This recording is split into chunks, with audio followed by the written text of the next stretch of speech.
Well, thank you everybody for coming back to the podcast week after week as we begin to continue to learn about ourselves, learn about how what we do, what we think affects other people. The podcast has taken so many directions and the conversations have been great. The feedback has been great. And I personally want to thank you for continuing to listen. We have been on a series of the topic of love for the past few weeks. And this week brings us to the title of self-love. You know, when you think about love, you think about something that you either give or get. Something that you give or get. So self-love seems to stand really strong right in the center and in the middle of giving or getting. Because it's the area where both are gonna happen. How do I properly give myself self-love? How do I properly give myself love? How do I receive it? So the in and the out all happening in the same place, the same body, the same mind, the same soul, and the same spirit. Self-love. It's where we start to even be able to have the opportunity to give or receive. Self-love is like taking an empty glass and trying to pour it into someone else. You can't love other things and or people with an empty glass. You can't pour love from an empty glass. So self-love is the beginning place. From the toe to the head, how do you fill your personal love tank? Just imagine that. Imagine being on E. And some of us actually have been in this place where your personal love tank, like the tank of a gas tank for a car, where your personal love tank is on E. You don't necessarily love yourself. You don't feel good about yourself. You don't like the person that you are. You don't like the person that you become. You don't like your situations. You don't like how you look. You don't like how you live. You don't like how you speak. Some of us have actually been there. So how can someone else expect you to give them love? Your hatred and dislike for yourself is so strong that you can't receive love. People who wanted to help you, people who wanted to lend you a hand, people who wanted to lift you up out of your own self-hate could not even come in. That's what an empty gas tank looks like. And the truth is that because you now have this empty feeling and you can't give, you have this self-hatred that you can't get. And the only place you can begin to fill up your tank at is yourself. The only place you can start to fill up and to change this narrative is right internally within. How you gonna win if you're not right within? You remember that song? The moment you wake up one day, you look in the mirror with tears in your eyes and all those thoughts, and you just say, no more, not today. This has to change. Everybody's way of building and way of filling up their tank may be different.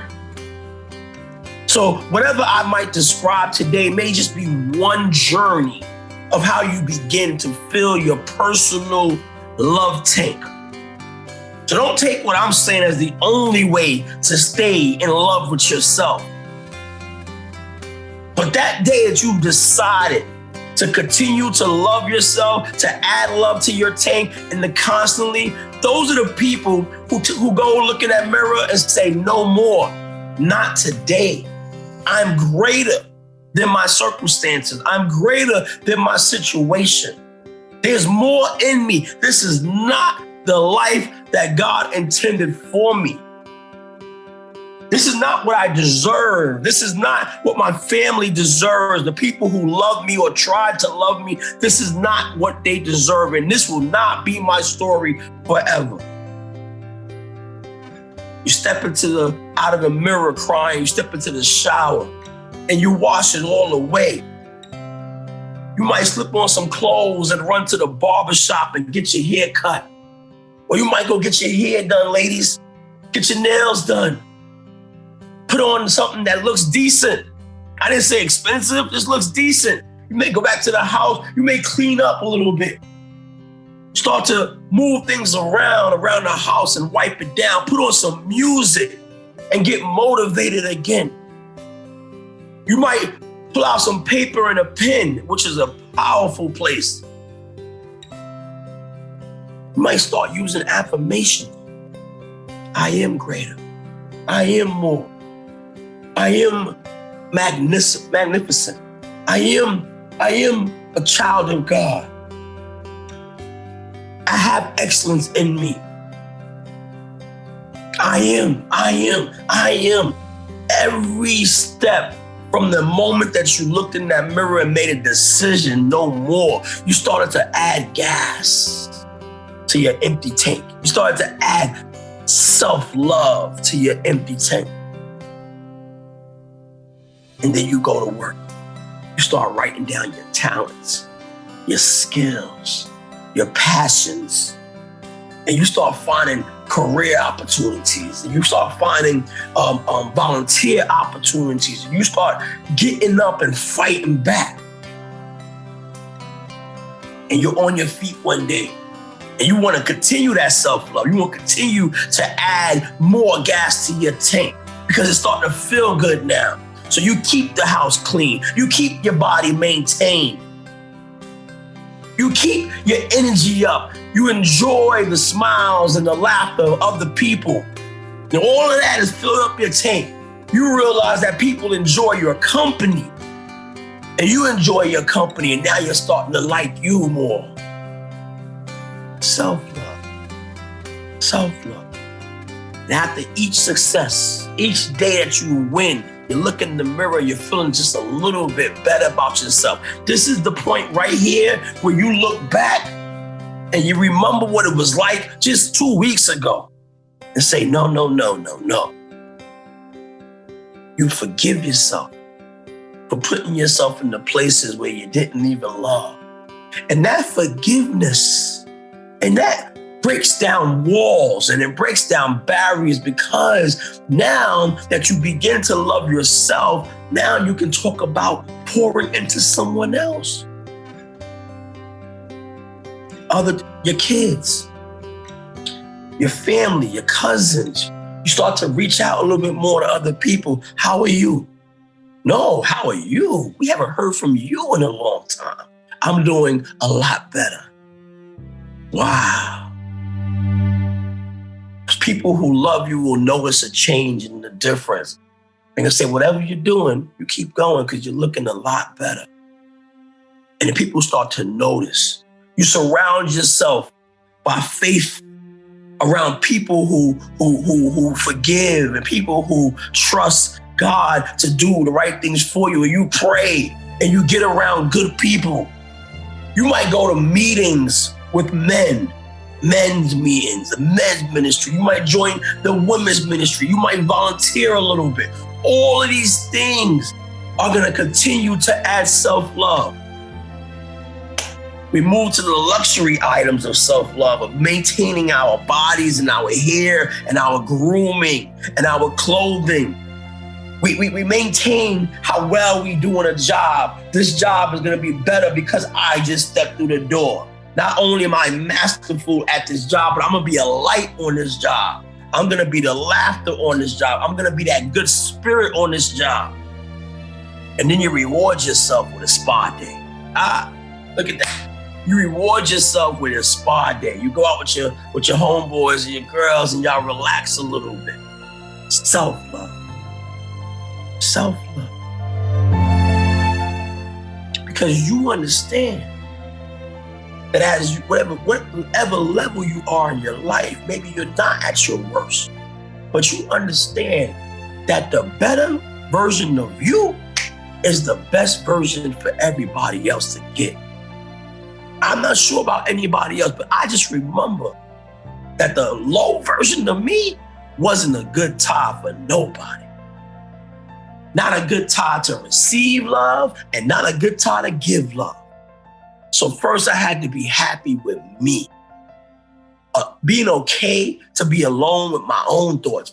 Letting it be okay to be alone with myself, to be alone with my own thoughts, to be able to walk around, look in the mirror with my head held high and feel proud of me. That came first. Because with that, I'm able to help someone else. Now move that word help, I'm able to what? Love someone else. With that, I'm able to say thank you to somebody for loving me back. Because now I have a certain level of love for myself that can't be touched. I've learned the tools of what it feels like when my love tank is getting too low, when I've been giving too much to others, and now I need to go take a step back for myself to refill. You know how that looks? When you pour into everybody else. I know for me personally, I'm in a position today where I counsel a lot of people and I take on what they share with me. It's emotional. And as they share with me, my heart is hurting for them and all the things they're going through. I'm reflecting on my personal life and where I used to be as I'm listening to them. Then I have to pour back to them. As I'm listening, I'm losing. And then when I'm giving back, I'm also losing out. I'm sharing my heart with them. I'm sharing my personal experience with them. I'm sharing my knowledge and wisdom with them, what it takes to move from where you are to where you want to be. And that conversation, when I leave that person, I got to go be where? By myself. I have to take a walk. I got to breathe in some fresh air. I got to listen to some music. I got to take a nap. I have to do things to help refill my tank after every session that I spend with somebody on a personal level where I'm losing gas because I'm taking in their problems. I'm losing gas because I'm pouring out my experiences and my love for them and my wishes for them to change, transform, and grow. When that moment is over, I might immediately turn to the next person and continue to do the same thing.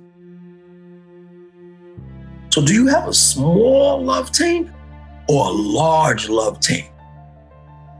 Because a small one, all that means is you have to stop and refill more often than a person with a large one. Personally, I've grown my love tank. My ability to go through a day and deal with this and deal with that and deal with this and deal with that without losing myself. Heard that again? Without losing myself, that has grown. My ability to share, love, give throughout a day has grown without me having to stop and refill. And some days I'm stronger than others. The strength and the power is knowing, controlling, understanding your emotions. Knowing, controlling, and understanding your love tank. Knowing when to refill. Knowing when to put everything on pause. No phone calls, no emails. I need time for me to refill, to reset. That's what vacations are. That's what spa days are. These are extended opportunities to refill your love tank, to show yourself some love. Shopping sprees. Every once in a while, I want to go shopping so I can refill my love tank. That's right. I want to go put on some new clothes so I can feel great about me. Spend my money that I made on me, because I was spending so much money on everybody else. And now I'm starting to feel empty.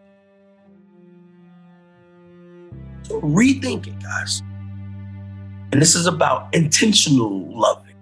So this whole breakdown of self-love is to inspire you, encourage you, and put a new demand on your life. You can't love nobody if you're empty. So take time for you. Watch this. Be selfish. Here we go. Repeat after me. I give myself permission to be selfish. I give myself permission to be selfish. Selfish was taught that it was a negative word. What other fish do you want to be besides selfish? Without some selfish planning, some selfish thoughts, you won't be good for anybody.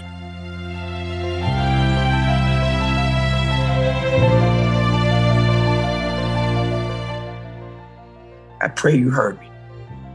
I pray this message reaches you. I pray this message was delivered with some type of passion and intentional thinking about how you move forward with love for yourself.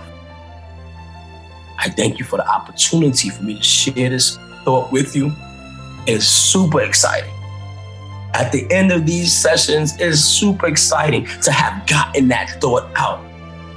Because if it wasn't in me, I couldn't give it to you. But thank God for the work. Thank God for giving me the tools that I needed, the people that I needed, the failures that I needed, the downfall that I needed to now be able to sit at this microphone and give you what He gave me. Amen and thank you.